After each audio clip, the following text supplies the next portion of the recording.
Video ఎవరిదండి అది? నిజంగా బిఆర్ నాయుడు గారేనా? బిఆర్ నాయుడు గారిదా వీడియో అయితే కనుక కొంప మునిగిపోయినట్టే. అసలు మామూలు కాదు, ఆంధ్రప్రదేశ్లో అరాచకం జరిగినట్టే నన్ను అడిగితే కనుక. కాబట్టి నిజంగా అంతకుముందు టీవీ5 మూర్తి గారు మాట్లాడిన మాటలు, అలాగే టీవీ5 సాంబా గారు మాట్లాడిన మాటలు, కొన్ని మాటలు నాకు గుర్తొస్తున్నాయి నిజంగా. వాస్తవంగా అయితే కనుక మనం చూసిన ఈ వీడియో నిజంగా అయిందే అయితే కనుక టీవీ5 మూర్తి గారు అన్నారు కదా, చాలా కాలం యాదుంటది. అది కూడా ఒక వైబ్రేషన్ తోటి, ఒక వైబ్ క్రియేట్ అయింది ఆ మాటకి.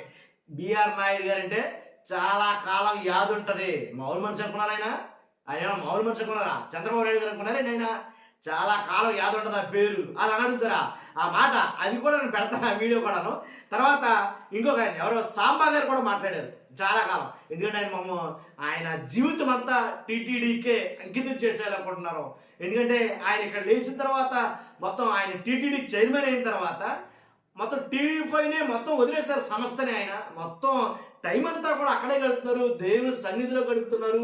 ఏంటి ఇంకా దైవ భక్తితో ఉంటున్నారు. ఆయన భక్తిలో మునిగిపోయారు, లీనమైపోయారు అని కొన్ని మాటలు మాట్లాడారు టీవీ5 సాంబా గారు కూడా. నిజంగా మరి లీనమైపోయారో లేదో తెలియాలంటే కనుక ఖచ్చితంగా ఆయన మాట కూడా అన్నాం. ఎవరు టీవీ5 మూర్తి గారు మాట్లాడిన మాటలో, అలాగే టీవీ5 సాంబా గారు మాట్లాడిన మాటలో విందాం. విన్న తర్వాత మీ అభిప్రాయం